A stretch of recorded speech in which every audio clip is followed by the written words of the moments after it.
Hello and welcome to today's episode of the Tungsten Wire. Thank you for joining me today. Today we're going to be talking about something that we all already knew. And for those of us who didn't believe in it, and well, not us, I shouldn't say us, I should say for those of you who did believe in it, the UN now says that Gaza is undergoing genocide. So let's get into the article, let's go into it and go from there. So, UN inquiry finds reasonable grounds Israel committed genocide in Gaza.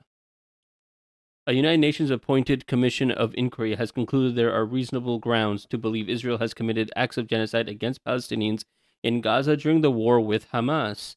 A report released on Tuesday states that Israeli forces have carried out 4 of the 5 acts prohibited under the 1948 Genocide Convention. These include killing members of the group, causing serious bodily or mental harm, deliberately inflicting conditions of life calculated to bring about the group's destruction, and imposing measures intended to prevent births. The commission cited statements by senior Israeli leaders and the military's pattern of conduct as evidence of genocidal intent. Israel's response and war context. Israel's government categorically rejected the report, as they're going to do, with its foreign ministry denouncing it as a distorted and false document that serves as a proxy for Hamas. So the UN is now Hamas. Every single time someone comes out and says something against Israel, they're Hamas, they're Hamas, they're Hamas. It's getting to a point where, like the term anti-Semitism. The term anti-Semitism has lost all its power because they called everything anti-Semitic. That when the time came and people were being anti-Semitic, it kind of just falls on deaf ears. I've had people in my mentions comment about my nose and are being anti-Semitic to me, and my family or my ancestors haven't been Jewish for at least 1,200 years, and I've faced anti-Semitism. So there is anti-Semitism out there, but let us be clear: 90% of the stuff that the Zionists call anti-Semitism is just anti-Zionism. It has nothing to do with anti-Semitism. And just like that, they're always telling, anytime a report or a condemnation comes, they just call them Hamas, Hamas, Hamas. And it's starting to lose all meaning. An Israeli military official stated that no other country has operated in such conditions while doing so much to prevent harm to civilians. There are articles from a sniper who lives in Chicago who went over there and talked about killing a family of 4. He talks about killing a brother who was, he's in his own words said, these are not he posed no harm or threat to me, but I killed him because he was trying to get the body of his slain brother. What are you talking about? That they were doing so much to prevent harm to civilians. We know that that's categorically untrue at all the age sites. A video just came out. If you go to Secular Talk, Kyle Kolinsky's covered it.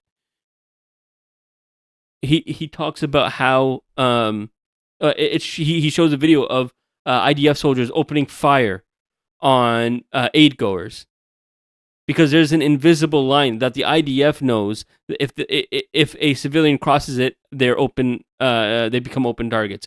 The problem is the civilians don't know about this invisible target. They don't know about it, so they might enter a killing zone, right, without them knowing, and then all of a sudden they're getting shot at. So what are you talking about doing so much to prevent harm to civilians? The Israeli military aggression in Gaza began in response to the Hamas-led attack on southern Israel on October 7, 2023. Let's talk about why that attack happened. That attack was a symptom of other conditions, in which approximately 1,200 people were killed and 251 were taken hostage. And we know that the 1,200 people weren't all killed by Hamas, but that's for a different time. According to the Hamas-run health ministry in Gaza, there's a reason we put in Hamas-run health ministry here. It's because their figures are considered reliable by the UN because there is precedent that they are reliable. In every other conflict that has happened, the Hamas-run health ministry in Gaza has reported accurate numbers and oftentimes underreported. Right now, we know that's an undercount. They're saying there's 64,964 people dead, but we know it's closer to 200,000. But they don't count people that they cannot find. They cannot, and they don't count body parts because they can't. Like, you'll have enough body parts to know that it's 15 people, but you can't identify the bodies, so that doesn't, you know, get included in the death count. And we know, like, 2,000-pound bombs are being dropped on tents. What's that going to do to a human body? So according to the Hamas-run health ministry in Gaza, whose figures are considered reliable by the UN, at least 64,964 people have been killed in the territory since the war began. The conflict has also caused widespread devastation, displacing most of the population, damaging or destroying over 90% of homes, and collapsing essential systems for healthcare, water, and sanitation. UN experts have declared a famine in Gaza City. I mean, it's clear cut that they're trying to destroy the civilian population. Why else would 90% of homes be collapsing? There's 2.2 million people living in Gaza, at least before the genocide began. 2.2 million. Hamas was about 30 to 40,000 members strong, right? Like Al-Qassam brigades. But 90% of homes are now 40,000 people own 90% of the homes. Like, anyways, let's keep going. The Commission's findings and methodology. The Independent International Commission of Inquiry established by the UN Human Rights Council is chaired by Navi Pillay, a former UN Human Rights Chief and President of the International Tribunal on Rwanda's genocide. Ms. Pillay told the BBC the Commission went to the facts first, analyzing statements by Israeli authorities and the military's conduct. The report highlights inflammatory statements from Prime Minister Benjamin Netanyahu, President Isaac Herzog, and former Defense Minister Yoav Gallant, which it argues incited genocide.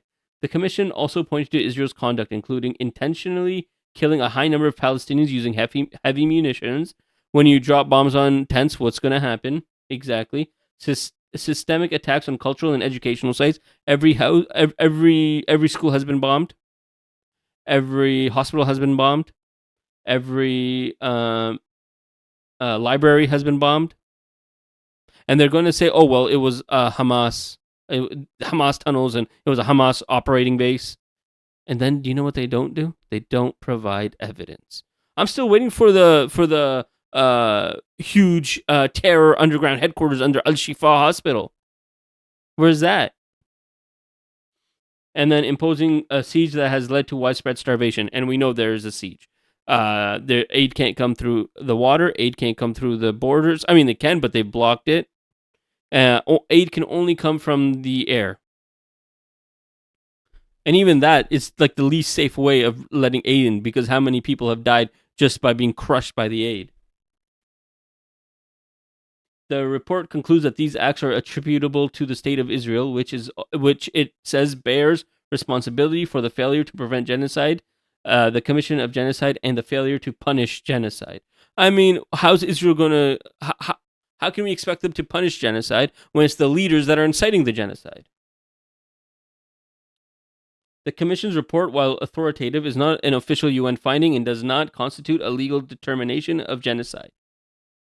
Under international law, only a competent national or international court can make that ruling. Yeah. The International Court of Justice is currently hearing a separate case brought by South Africa accusing Israel of genocide. A final ruling in that case could take years. When asked about the term genocide, UN Human Rights Chief Volker Turk said the decision rests with a court, but acknowledged that we see the evidence mounting. A UK government spokesman echoed that the court must decide, but stressed this does not take away from our position that Israel's actions are appalling. Then why are you still arming them? Why are you still aiding them? Why are you still flying reconnaissance planes over Gaza and feeding IDF intel? You're helping them. Look, I understand that some of it might be considered legitimate military operation, right? Because as much as I don't believe Israel is operating in a legitimate fashion, fighting Hamas, who they are oppressing, by the way, Hamas is made up of people they are oppressing. Fighting Hamas is still considered under international law legal, so helping them with that is legal. Problem is you're helping them bomb civilians in tents who have been displaced from their homes. So if you're going to tell me that Israel's actions are appalling, your actions are appalling, UK, because you're the one allowing it. You're the one helping it. You are the one complicit in it, along with Canada, along with America, along with Germany, especially Germany.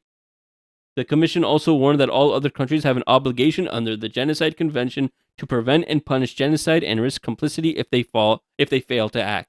And they're not going to act. They're going to continue arming them.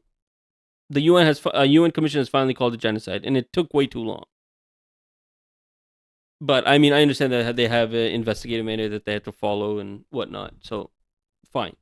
At least they got there. But Amnesty International was already there. B'Tselem, an Israeli human rights organization, is already there. Human Rights Watch is already there. Oxfam is already there. Ireland is there. South Africa is there. They all consider this a genocide. And yet the entire global community is letting the Palestinians suffer. Right? People are wondering, why aren't the Arabs helping Palestine? Because they're too busy enacting their own genocide. Saudi Arabia and Yemen, and UAE in Sudan. I'm going to make a video about Sudan soon as well.